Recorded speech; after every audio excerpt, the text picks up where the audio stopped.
Let's look at a few other verses. Chapter 13, verse 13. He flingeth the loud voiced thunderbolts, and therewith he striketh whomsoever he will. What?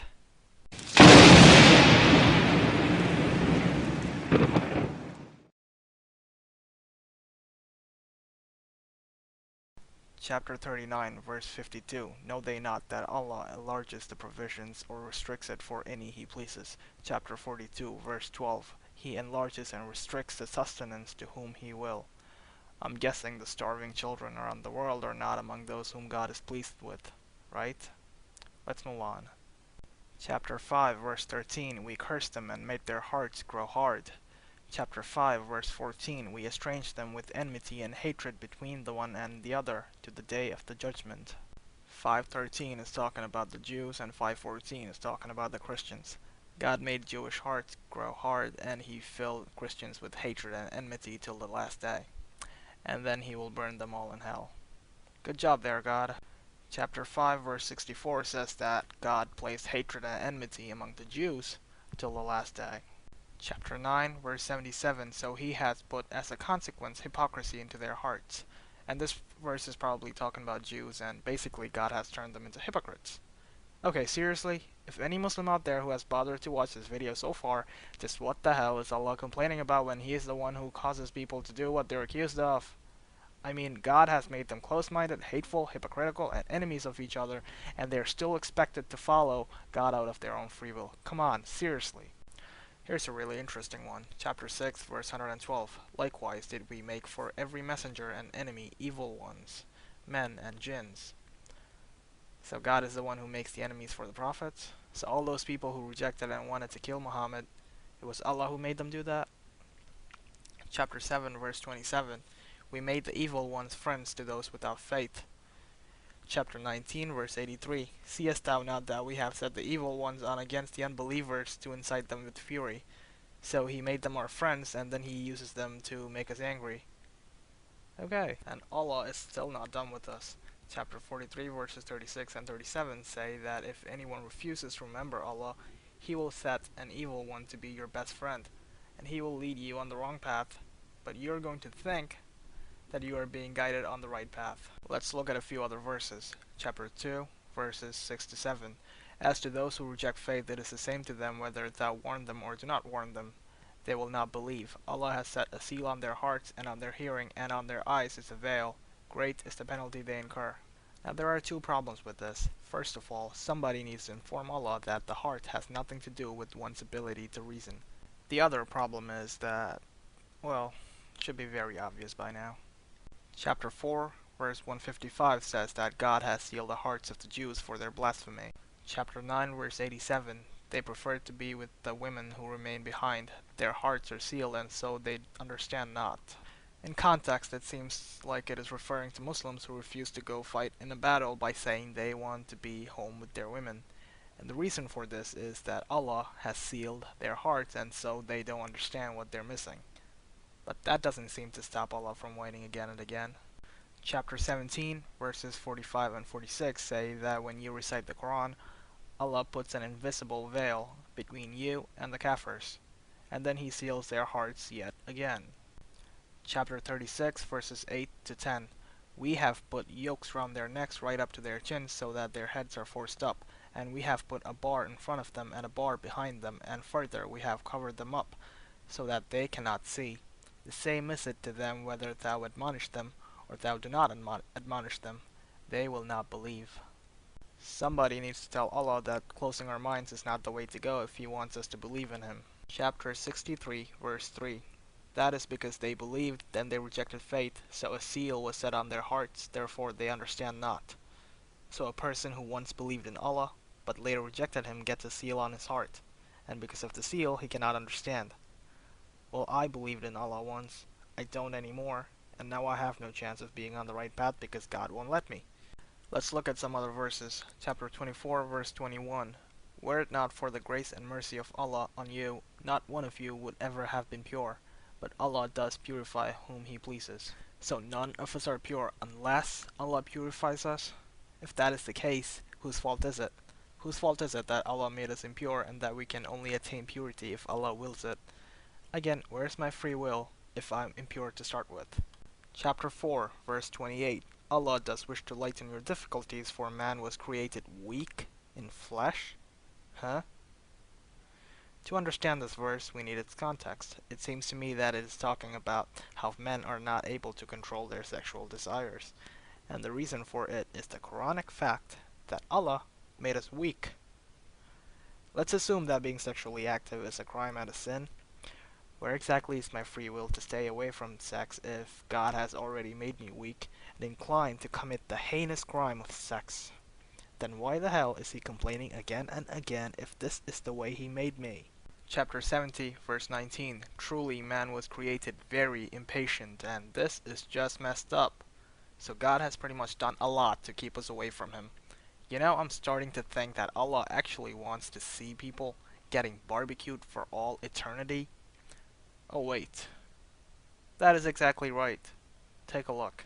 As far as I have counted, the story of Satan getting kicked out of heaven has been told at least 4 times in the Quran, and it is as follows. Allah commands all the angels to bow down in front of Adam. Now Satan, or Iblis, is a being with an honorable integrity, and therefore disobeys Allah's condescending command, to which God replies, "Get up from here!" Now the verse we need to focus on is chapter 7 verse 18. In this verse, he says that if anyone follows Satan, they will end up in hell. But later on he forgot what he said, and now he has a completely twisted take on it. Chapter 11 verse 118 and 119. If thy Lord had so willed, he could have made mankind one people, but they will not cease to dispute, except those on whom he has bestowed his mercy. And for this did he create them, and the word of thy Lord shall be fulfilled. I will fill hell with jinns and men altogether. So the reason Allah doesn't give us knowledge and mercy to everyone is so that his word can come true? So he wants people to be astray? What, so that he can put them in hell and Allah can prove he has a bigger penis than Satan? Like I said, Allah wants some of us to go to hell. So again, it sounds like Allah is running the show. And our free will, well, even if it exists, it doesn't really matter. Because the purpose of life is apparently God trying to teach Satan a lesson, and humans are just worthless pawns in it. You know, at this point, humans descending from slime seems a lot more meaningful, doesn't it? Moving on, chapter 25, verse 2. He has created everything and has measured it exactly according to its due measurements. I find this verse to be a bit ambiguous, and it might not even seem like much, which is why we have to go to the tafsirs, or Quranic commentary. The tafsir of Ibn Kathir says everything apart from him is created and subject to him. He is the creator, Lord, Master, and God of all things, and everything is subject to his dominion, control, and power. I prefer the explanation given in the tafsir of Maududi. He even has a different translation for the verse.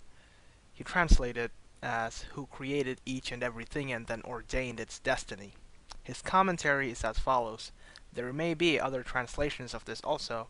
He has ordained it in due proportion, or he has appointed an exact measure for everything, but no translation can convey its real meaning, which is, Allah has not only created everything in the universe, but also determined its shape, size, potentialities, characteristics, terms of existence, the limitations and the extent of its development, on all other things concerning it.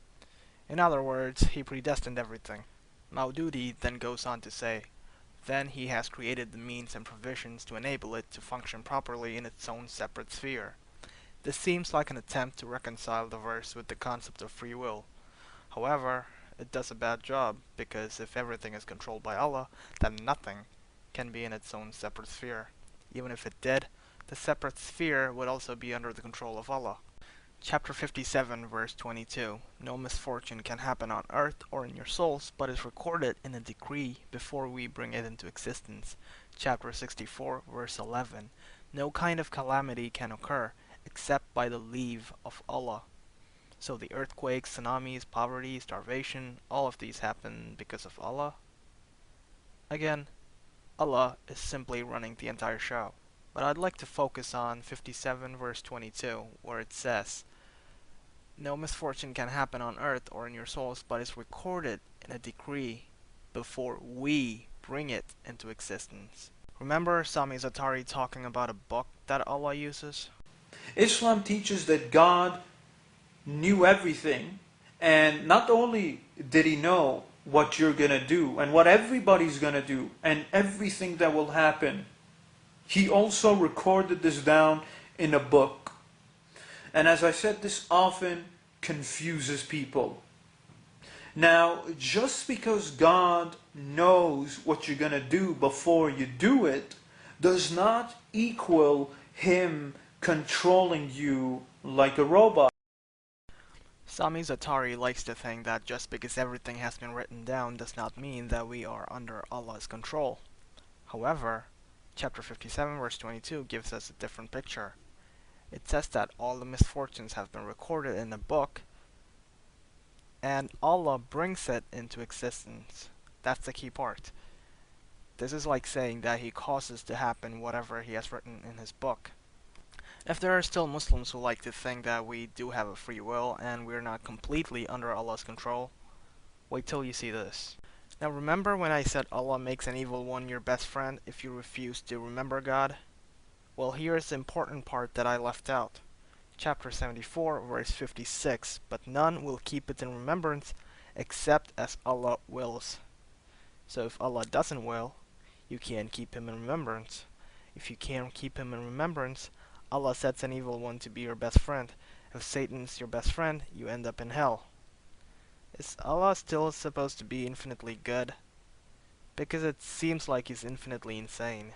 And now for the final verse. Chapter 81, verses 27 to 28. Verily, this is no less than a message to all the worlds, with profit to whoever among you wills to go straight. So if a person wills to go straight, if he wills to do right, he will find profit in Allah's message. Am I wrong about everything I said in this video? Does this mean that humans do have some kind of free will? That we can be saved by our own choices? Our own free will? Can we? Nope. Chapter 81, verse 29. But you shall not will except as Allah wills. So we cannot will except what Allah wills for us. We cannot choose a path unless it has been chosen for us by Allah. It seems as if humans are just like robots. Verses 27 to 29 pretty much says this. You can be good if you want to be good, but you can only want to be good if Allah programs you to want to be good. So if any Muslim out there thinks that you have free will, you don't. You're just a robot according to your own Quran. Putting it all together, Allah guides whoever He wants, sends astray whoever He wants, He gives knowledge and wisdom to whoever He wants, He seals the hearts, eyes, hearing, and understanding of whoever He wants. He causes Jews to be close-minded hypocrites with their hearts sealed. He causes Christians to hate each other and become enemies. He flings thunderbolts at whoever He wants. He grants or restricts provision for sustenance to whomever He wants. He causes natural disasters whenever He wants. He created humans impure, weak, and impatient. He made the evil ones become friends with non-Muslims so that they remain misguided. He predestines everything, and finally, He created us without free will, as we cannot will anything unless Allah wills it for us. And all this is done so that Allah can settle a score with Satan. What part of the Quran did you find illogical? Illogical.